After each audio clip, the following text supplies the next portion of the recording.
కోనసీమ జిల్లా అంతర్వేదిలో విషాదం నెలకొంది. గోదావరిలోకి కారు దూసుకెళ్లడంతో ఒకరు మృతి చెందారు. మరో వ్యక్తి జయకృష్ణ సురక్షితంగా బయటపడ్డారు.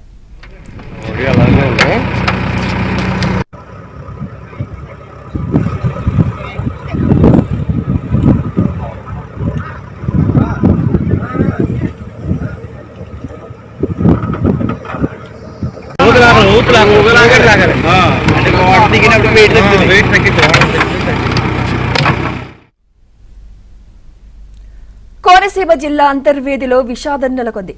గోదావరిలోకి కారు దూసుకెళ్లడంతో ఒకరు మృతి చెందారు. మరో వ్యక్తి జయకృష్ణ సురక్షితంగా బయటపడ్డారు.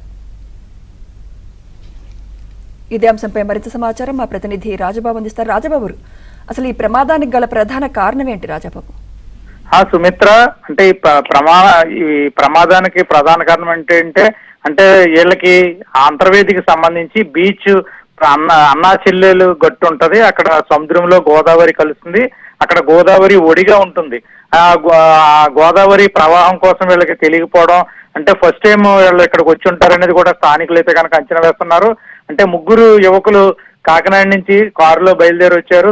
కారులో కాకినాడ నుంచి బయలుదేరి వచ్చారు. ఇక్కడికి వచ్చిన తర్వాత అంతర్వేదిలో ఒక రిసార్ట్ తీసుకున్నారు.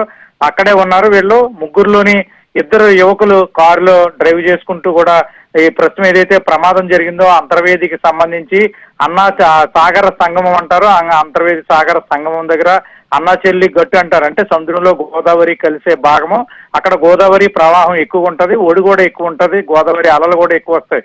అంటే రాత్రి సమయం కావడంతో ఈ ప్రమాదం అర్ధరాత్రి 12 గంటలకు జరిగింది. వీళ్ళు న్యూ ఇయర్ వేడుకలకు సంబంధించి కాకినాడ నుంచి డ్రైవ్ చేసుకుంటూ వచ్చారు. అంటే స్థానికంగా వీళ్ళకి ప్రమాదం అంటే గోదావరి సంబంధించి ఉధృతి అక్కడ అంచనా వేయకపోవడంతో కారులో ప్రయాణిస్తుండగా కారు ప్రమాదానికి గురైంది. సుమిత్ర. రైట్ రాజబాబు.